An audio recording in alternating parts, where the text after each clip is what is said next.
మీరు phone pay, Google pay, Paytm లాంటి UPI యాప్స్ని యూజ్ చేస్తున్నారా? అయితే ఈ విషయం మీకు ఖచ్చితంగా తెలియాల్సిందేనండి.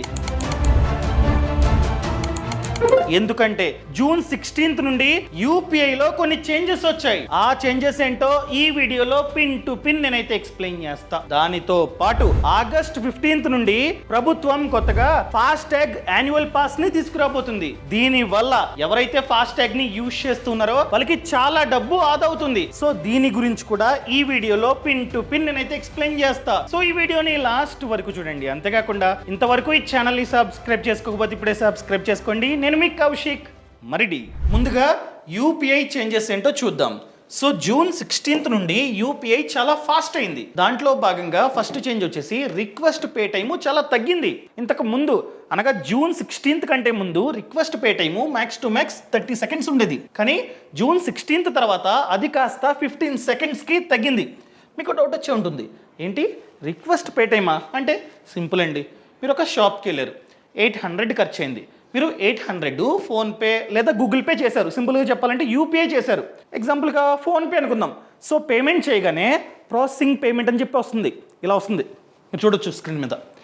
వెంటనే సక్సెస్ అవుతుంది. ఈ టైం ఉంది కదా ప్రాసెసింగ్ టైము, దాన్నే రిక్వెస్ట్ పే టైం అంటాం. ఇంతకు ముందు ఆ processing time max to max 30 seconds ఉండేది. కానీ ఇక్కడ నుండి 15 seconds మాత్రమే. అంటే పేమెంట్ చేసి అనగా స్కాన్ చేసి పిన్ ఎంటర్ చేయగానే ఫాస్ట్గా అయిపోతుంది అనమాట.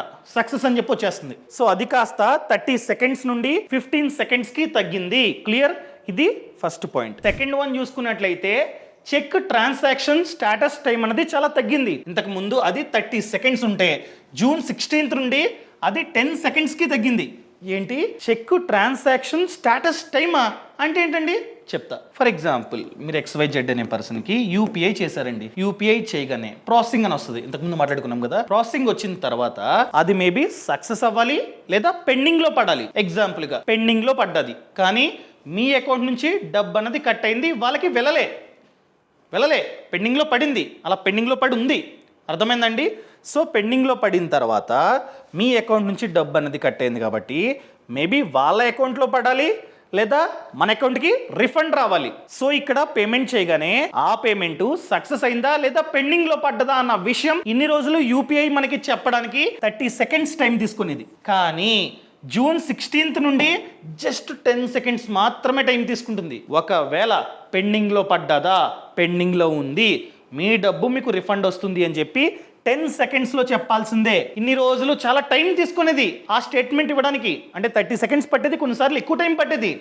కానీ ఇక్కడ నుండి 10 secondsలోనే చెప్పాలి అది సక్సెస్ అయిందా లేదా పెండింగ్లో పడ్డదా అని చెప్పి. ఒకవేళ డబ్బులు కట్ అయితే ఇన్ని రోజుల్లో రిసీవర్కి లేదా మనకి ఎవరికి రిఫండ్ వస్తుందో 10 secondsలో చెప్పేయాలి.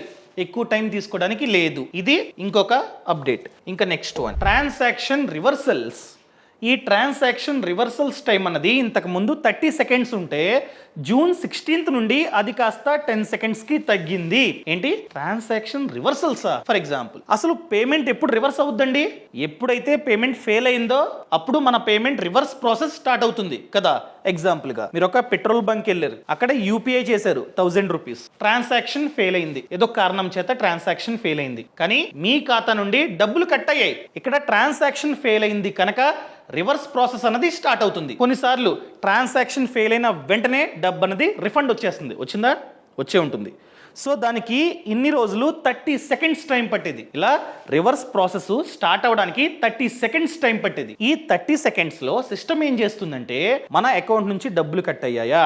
ఎస్, కట్ అయినాయి. రిసీవర్ బ్యాంక్ అకౌంట్లో డబ్బు పడిందా? డబ్బు పడలేదు అని చెప్పి సిస్టమ్ కన్ఫర్మ్ చేసుకున్న తర్వాత రివర్స్ ప్రాసెస్ అన్నది స్టార్ట్ అవుతుంది. కొన్నిసార్లు on the spot process start అయిన వెంటనే డబ్బు అనేది రిఫండ్ వస్తుంది. కానీ ఇక నుండి అలా కాదు, 30 seconds టైం తీసుకోవడానికి లేదు. రిఫండ్ ప్రాసెస్ 10 secondsలోనే స్టార్ట్ అవ్వాలి. ఫర్ ఎగ్జాంపుల్ పేమెంట్ చేశారు, ఫెయిల్ అయింది, వెంటనే 10 secondsలో 1 2 3 4 5 6 7 8 9 10 ఎస్ రిఫండ్ ప్రాసెస్ స్టార్ట్ అయిపోతుంది. ఆన్ ది స్పాట్ డబ్బు అనేది వెనక్కి పట్టడానికి ఛాన్స్ ఉంది. ఇంతకు ముందులాగా 30 seconds టైం తీసుకోవడానికి లేదు. అర్థమైందండి? ఇది కూడా చేంజ్. ఇంకా నెక్స్ట్ వన్ చూసుకున్నట్లయితే validate address time. For example, మీరు మీ ఫ్రెండ్ కి యూపీఐ చేస్తున్నారు. మీ ఫ్రెండ్ ఏం చేశాడు, అరే నా నంబర్ కొట్టద్దు, నీకు యూపీఐ ఐడి చెప్తా వేరే బ్యాంక్ది, ఆ యూపీఐ ఐడికి డబ్బులు పంపు అని చెప్పాడు. మీరు సరే అన్నారు, వాడు పంపాడు. సో పంపగానే దీన్ని మీ యూపీఐ యాప్లో ఎంటర్ చేస్తారు. ఎంటర్ చేయగానే సిస్టమ్ చెక్ చేసుకుంటుంది, వ్యాలిడేట్ చేసుకుంటుంది ఇది సరైన యూపీఐ ఐడినా కాదా అని చెప్పి. అలా వ్యాలిడేట్ చేసుకోవడానికి ఇన్ని రోజులు 50 సెకండ్స్ టైం పట్టేది, కానీ జూన్ 16th నుండి అది 10 సెకండ్స్కి తగ్గింది. అర్థమైందండి? మీరు ఎంటర్ చేయగానే 10 సెకండ్స్లో అది సరైన యూపీఐ ఐడినా కాదా అని చెప్పి వ్యాలిడేట్ చేసి చెప్తుంది. అండ్ దాంతో పాటు ఇంకొక చేంజ్ అనేది రాబోతుంది. ఆ చేంజ్ జూన్ 16th నుండి కాదు, మేబీ ఆగస్ట్, ఇంకా డేట్ అన్నది రాలేదు. ఆగస్ట్లో ఇది మేబీ ఇంప్లిమెంట్ కావచ్చు. ఇన్ని రోజులు మీరు కనుక మీ బ్యాంకు బ్యాలెన్స్ ని యూపీఐ ద్వారా చెక్ చేసుకోవాలంటే ఎటువంటి లిమిట్ లేదు. ఎన్నిసార్లు కావాలంటే అన్నిసార్లు మనమైతే చెక్ చేసుకోవచ్చు. కానీ ఆగస్టు నుండి మేబీ రోజుకి 50 సార్లు మాత్రమే చెక్ చేసుకోవడానికి ఉంటుంది, అంతకు మించి చెక్ చేసుకోవడానికి ఉండదు. అర్థమైందండి? ఈ రూల్ ఎప్పటి నుంచి రాబోతుందో క్లియర్ గా నేనైతే ఫ్యూచర్ లో వీడియో చేస్తా. అండ్ నెక్స్ట్ పాయింట్ కి వెళ్లే ముందు, అంటే టోల్ చార్జెస్ గురించి తెలుసుకునే ముందు ఒక ఇంపార్టెంట్ మ్యాటర్ ని మీతో షేర్ చేసుకోవాలి. ఫర్ ఎగ్జాంపుల్, XYZ అనే పర్సన్ ఉన్నాడు, మంచిగా జాబ్ చేస్తూ ఉంటాడు, ఒక 3 lakhs సేవింగ్స్ ఉన్నాయి. ఈ 3 lakhs ని ఇన్వెస్ట్మెంట్ చేశాడండి. ఒకరోజు ఆఫీస్కి వెళ్తూ ఉంటే యాక్సిడెంట్ అయింది, హాస్పిటల్లో అడ్మిట్ చేశారు. హాస్పిటల్లో అడ్మిట్ చేస్తే 8 lakhs ఖర్చు అయింది. 8 lakhs హాస్పిటల్లో ఖర్చు అయింది. అతనికి వాళ్ళ కంపెనీ ఒక ఇన్సూరెన్స్ ప్లాన్ని ఇచ్చింది. ఎంత కవరేజ్? జస్ట్ 2 lakhs మాత్రమే. అర్థమైందండి? సో 8 lakhsలో 2 lakhs కవరేజ్ వచ్చింది, ఇంకా 6 lakhs బాకీ. సో 6 lakhs ఖచ్చితంగా కట్టాల్సిందే. ఏం చేశాడు, అతనికి సేవింగ్స్ ఉన్నాయి కదా, 3 lakhs కట్టేశాడు. ఇంకొక 3 lakhs అప్పు చేశాడు, ₹2 వడ్డీకి చుట్టాల దగ్గర. వాళ్ళ వైఫ్ వెళ్ళి పాపం తెచ్చుకున్నారు. ఇంత కర్మ ఎందుకు? ఒకవేళ తను కనుక ముందుగానే ప్లాన్ చేసుకొని ఒక మంచి హెల్త్ ఇన్సూరెన్స్ ప్లాన్ని తీసుకుని ఉంటే, ప్రైవేట్గా కంపెనీ ఇస్తుంది. ఎన్ని రోజులు ఇస్తుంది? ఆ కంపెనీలో ఎన్ని రోజులైతే పనిచేస్తామో అన్ని రోజులకి మాత్రమే ఇస్తుంది. కంపెనీ మానేసామనుకోండి రాదు. ఎగ్జాంపుల్గా మీరు గ్యాప్ తీసుకున్నారు, ఒక 4 months, ఈ కంపెనీ మానేశారు, జాబ్ వెతుక్కుంటున్నారు. ఈ గ్యాప్లో యాక్సిడెంట్ అయితే ₹1 కూడా కవరేజ్ అనేది రాదు. అదే మనం కనుక ముందుగానే ప్లాన్ చేసుకుని ప్రైవేట్గా ఒక మంచి హెల్త్ ఇన్సూరెన్స్ ప్లాన్ని తీసుకుంటే కవరేజ్ అనేది వస్తుంది. సో ఒకవేళ తిను కనుక మంచిగా ప్లాన్ చేసుకుని ఏ 10 lakhs కవరేజ్ గల పాలసీని ముందుగానే తీసుకుని ఉంటే, ఈ 6 lakhs ఏదైతే ఉందో ఈ కంపెనీ భరించేది, ఇన్సూరెన్స్ కంపెనీ. ఈ డబ్బు మనకైతే ఆదా అయ్యేది, కానీ తీసుకోలే. సో అందుకనే ప్రతి ఒక్కరు ఆల్రెడీ మీ కంపెనీ పాలసీ ఇచ్చినా కూడా ప్రైవేట్గా ఒక హెల్త్ ఇన్సూరెన్స్ ప్లాన్ని తీసుకుని ఉంచుకోవడం చాలా అంటే చాలా మంచిది. చాలామంది అనుకోవచ్చు ప్రీమియం చాలా ఎక్కువ ఉంటుందేమో అని చెప్పి. ఒకవేళ మనం కనుక 1 కోటి కవరేజ్ గల పాలసీ తీసుకున్నాం అనుకోండి, మన ఏజ్ తక్కువై ఉండి పెద్దగా జబ్బులు లేవనుకోండి, మంత్లీ ప్రీమియం, నేను చెప్తుంది మంత్లీ ప్రీమియం ₹400 నుంచి ₹500 మిడిల్లో ఉంటుంది. అర్థమైందా? మీకు డిస్కౌంట్లో తీసుకుందాం అనుకుంటే, ఈ ప్లాన్ని మీరు కనుక డిస్కౌంట్లో తీసుకుందాం అనుకున్నట్లయితే పాలసీ బజార్ అనే వెబ్సైట్ ఉంది. కింద డిస్క్రిప్షన్లో పక్కన కామెంట్స్లో లింక్ ఇచ్చానండి. ఈ వెబ్సైట్లో హెల్త్ ఇన్సూరెన్స్ ప్లాన్స్ మీద 25% వరకు డిస్కౌంట్ ఉంది. ఆఫ్లైన్లో తీసుకుందామంటే ఏజెంట్లు కమిషన్ తీసుకుంటారు, ఆ కమిషన్ ఇందులోనే యాడ్ అవుతుంది. అదే మీరు కనుక పాలసీ బజార్ వెబ్సైట్లో తీసుకుంటే 25% వరకు డిస్కౌంట్ మీకైతే వస్తుంది. ఇక్కడ మెయిన్ అడ్వాంటేజ్ ఏంటంటే, కింద డిస్క్రిప్షన్లో పక్కన కామెంట్స్లో లింక్ ఇచ్చాను కదా, క్లిక్ చేసి మీ సమాచారం అంతా ఇస్తే 51 ఇన్సూరెన్స్ కంపెనీస్ కనిపిస్తాయి. మీరు కంపేర్ చేసుకొని ఫిల్టర్ చేసుకొని మంచి ప్లాన్ ని మీరైతే తీసుకోవచ్చు. అక్కడే ఆన్లైన్లో పేమెంట్ చేస్తే డన్, అయిపోయినట్టే. ఎక్కడికి వెళ్లాల్సిన అవసరం కూడా లేదు. అండ్ ఇక్కడే 30-minute క్లెయిమ్ సపోర్ట్ కూడా ఉంటుంది. ఫ్యూచర్లో మనం కనుక క్లెయిమ్కి అప్లై చేయాలంటే వాళ్ళే హెల్ప్ చేస్తారనమాట. సో నన్ను అడిగినట్లయితే మీ ఇష్టం, ఎక్కడ తీసుకున్నా పర్లేదు, ఖచ్చితంగా ఒక హెల్త్ ఇన్సూరెన్స్ ప్లాన్ని తీసుకోండి. అది మీ సేవింగ్స్ని కాపాడుతుంది, మీరు అప్పు చేయాల్సిన అవసరం కూడా ఉండదు. అర్థమైందండి? ఇది చాలా అంటే చాలా ముఖ్యం. అండ్ దీంతో పాటు ఫినాన్షియల్ ప్లానింగ్లో టర్మ్ ఇన్సూరెన్స్ అనేది ఇంకా ముఖ్యం. ఎందుకండి టర్మ్ ఇన్సూరెన్స్?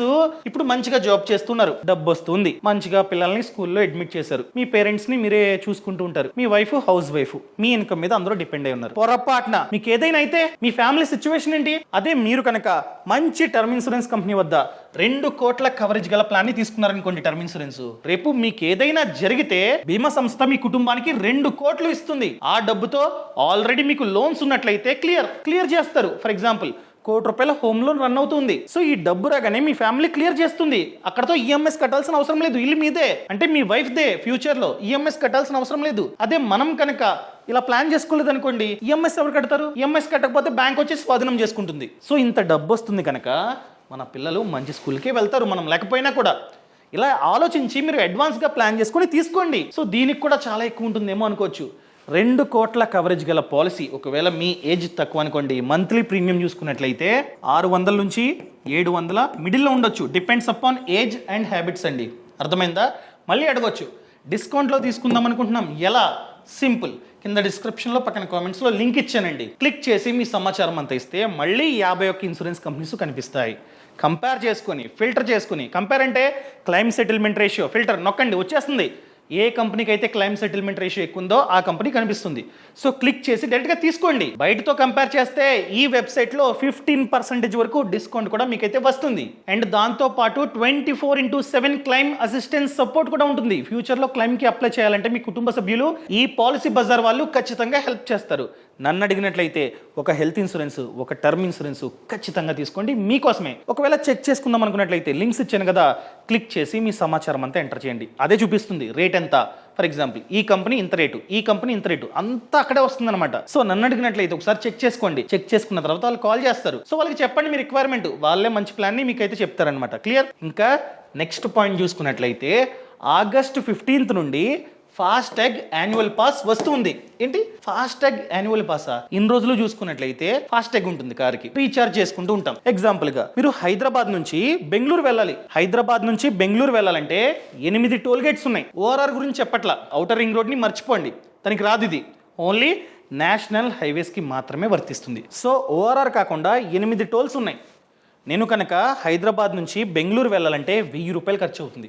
అదే మళ్ళీ బెంగళూరు నుంచి హైదరాబాద్ వెళ్ళాలంటే ఇంకో 1000. అలా నేను కనుక నెలకి 2 సార్లు బెంగళూరు వెళ్ళొస్తే, నేను చెప్తుంది 2 సార్లు బెంగళూరు వెళ్ళొస్తే టోటల్గా 4000 ఖర్చు అవుతుంది. అంతే కదా?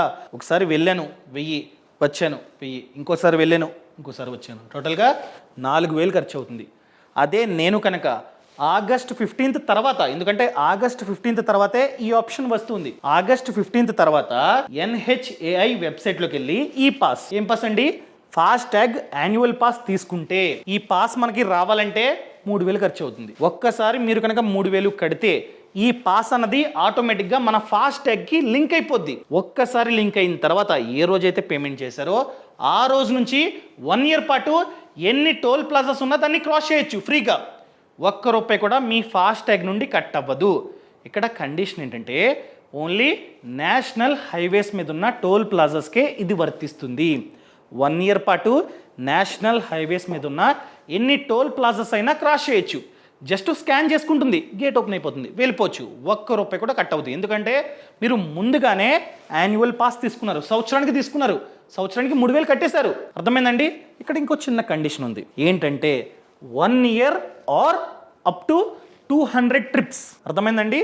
200 ట్రిప్లా అంటే ఏంటి? ఒక ట్రిప్ అంటే ఒక టోల్ ప్లాజా.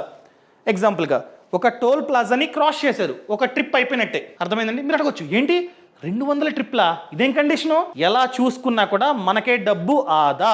ఫర్ ఎగ్జాంపుల్ నేను ఈ పాస్ తీసుకున్న తర్వాత హైదరాబాద్ నుంచి 2 సార్లు బెంగళూరుకి వెళ్ళొస్తే ఏమవుతుంది? ట్రిప్స్ అనేవి మైనస్ అవుతూ ఉంటాయి. ఎన్ని టోల్ ప్లాజాస్ అయితే ఉన్నాయో అన్ని మైనస్ అవుతాయి.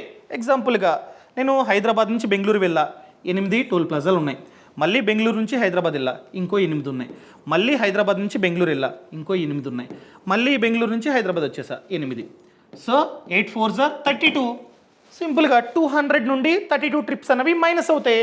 ఇంకా 168 ట్రిప్స్ పెండింగ్ ఉన్నాయి. 4000 కట్టే చోట నేను 3000 కట్టా సంవత్సరానికి ఒకసారి. ఇంకా 168 ట్రిప్లు పెండింగ్ ఉన్నాయండి. ఒకవేళ 1 ఇయర్ లోపే ఈ ట్రిప్స్ కూడా అయిపోయినాయి అనుకోండి, ఇంకొకసారి తీసుకోవడమే. ఎలా చూసుకున్నా కూడా డబ్బు అనేది మనకి ఆదా అవుతుంది కదా. ఇక్కడే వచ్చేసింది రికవర్ అసలు ఈ ట్రిప్స్లోనే అయిపోయింది. నాకు 4000, 3000 కట్టాను, 4000 ఆల్రెడీ వాడేసా, ఇంకా 168 ఉన్నాయి. అర్థమైందండి? క్లియర్?